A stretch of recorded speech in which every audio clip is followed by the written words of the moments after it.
hiển thị trên giao diện này chúng ta tất cả đều được hình thành bởi các thẻ HTML được cấu thành từ HTML. Như vậy thì HTML có tác dụng là tạo nên các thành phần hiển thị hình ảnh cũng như là nội dung cho trang web của chúng ta. Đấy là tất cả những gì đơn giản nhất mà tôi có thể nói với các bạn HTML. Thì sau này chúng ta học chi tiết và HTML thì chúng ta có thể hiểu kỹ hơn công dụng của nó. Nhưng bây giờ thì tôi chỉ giới thiệu một cách sơ lược như vậy. Áp dụng HTML đó là tạo nên các thành phần của trang web, tạo nên cái hình hài của trang web.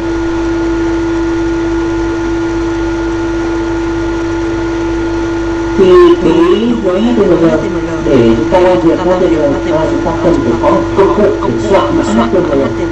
Thì để soạn mã HTML chúng ta sử dụng công cụ được coi có thể gọi là đơn giản nhất. Đó là chúng ta sử dụng công cụ Notepad có tích hợp sẵn trong hệ điều hành video IP của chúng ta, và chúng ta mở nó một cách nào chúng ta sẽ tìm tới là Start, và chúng ta thấy ở đây chúng ta có trình soạn thảo là Notepad của chúng ta. Thì phần Notepad này thì chúng ta sử dụng để soạn thảo các cái mã HTML phục vụ cho cái khóa học HTML của chúng ta. Chúng ta lựa chọn cách học và các bạn có thể vào là Old Program, chúng ta lựa chọn đấy là Accessories và sau đó là tìm tới là Notepad. Thì đây là đối với Windows XP, còn đối với các bạn dùng Windows 7 thì các bạn cũng lựa chọn Notepad trong Windows 7 thì cũng tương tự như vậy, không có gì khó khăn cả. Chúng ta sử dụng là trình soạn thảo Notepad thì chúng ta làm việc các HTML này, và tôi lựa chọn Notepad. Đây chính là cái khung soạn thảo của chúng ta và chúng ta bắt đầu làm việc với HTML.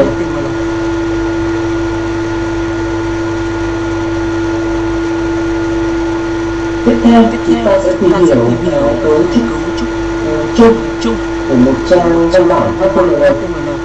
Thì cấu trúc chung của một trang văn bản HTML được tôi soạn thảo trong cái khung soạn thảo HTML này.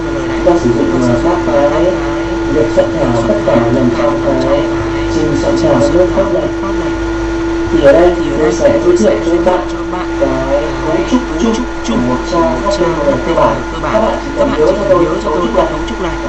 Tôi sẽ giải thích sau. Tôi sẽ viết dần một cấu trúc này và tôi sẽ giải thích các bạn sau.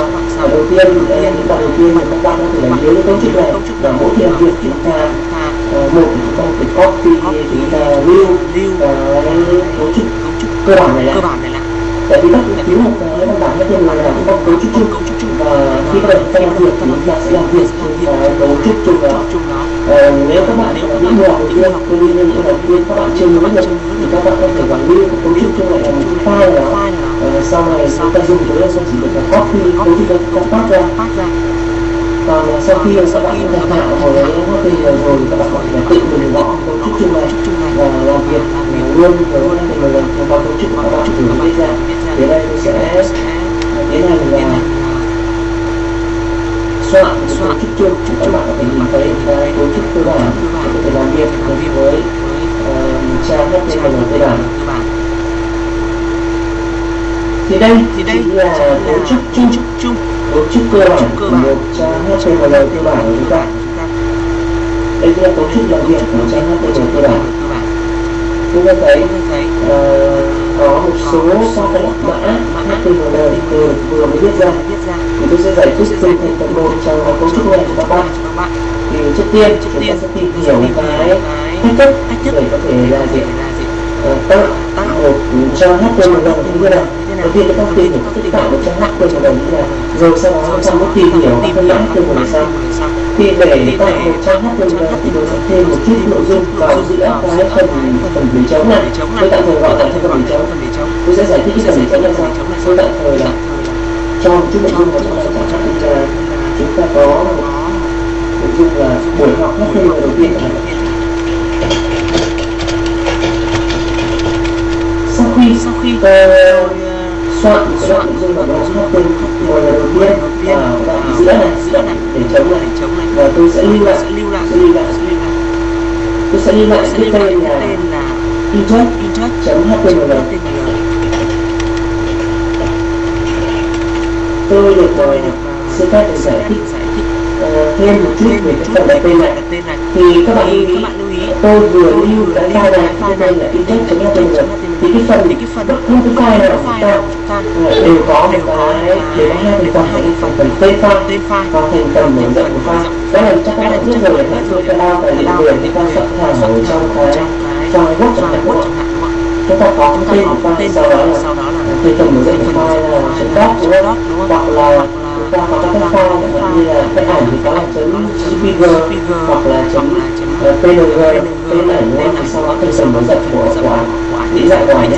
Thì chúng ta ở đây chúng ta học HTML thì chúng ta bắt buộc cái thành phần mở rộng định dạng file của chúng ta, thành phần mở rộng là bắt buộc phải là .html. Còn tên của cái file HTML này thì các bạn có thể đặt tên tùy ý.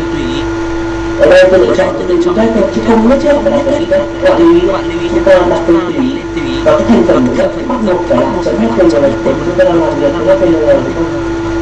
Rồi. Và các bạn lưu ý cho tôi cái phần là encoding, chúng ta lựa chọn UTF-8. Bởi vì sao tôi lại lựa chọn là UTF-8? Bởi vì nếu chúng ta lựa chọn UTF-8 thì nó cho phép chúng ta là hiển thị tiếng Việt.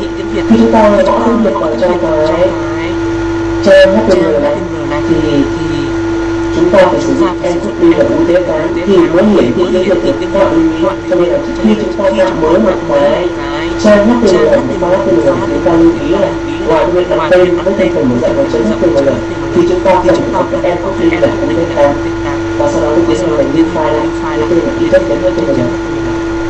Như vậy là tôi đã vừa tạo được một cái trang HTML cơ bản đầu tiên với một cái dòng chữ là buổi học HTML đầu tiên. Và bây giờ chúng ta sẽ kiểm tra kết quả của chúng ta vừa mới thao tác được ở bên ngoài desktop. Thì các bạn để ý là khi nãy tôi vừa tạo cái file đấy là index.html thì các bạn để ý ở đây chúng ta có cái file index.html, các bạn thấy không? Có cái biểu tượng hình có lửa của trình duyệt Firefox giống như là một trang web, và chúng ta muốn xem cái trang web cũng như là muốn xem cái văn bản HTML mà chúng ta vừa tạo, chúng ta chỉ việc là click vào cái index này. Các bạn thấy khi chúng ta lựa chọn click vào cái index thì sẽ thấy là có một cái buổi học HTML đầu tiên hiện ra cái trình duyệt Firefox của chúng ta. Như vậy chúng ta thực hiện thành công tạo mới một index.html và chúng ta có kết quả là dòng chữ buổi học HTML đầu tiên chúng ta hiển thị trên trình duyệt. Cái thú vị đúng không các bạn? Chúng ta có buổi học HTML đầu tiên rất là đơn giản, chúng ta sẽ hiển thị một cái đoạn văn bản ngay trên trình duyệt của chúng ta.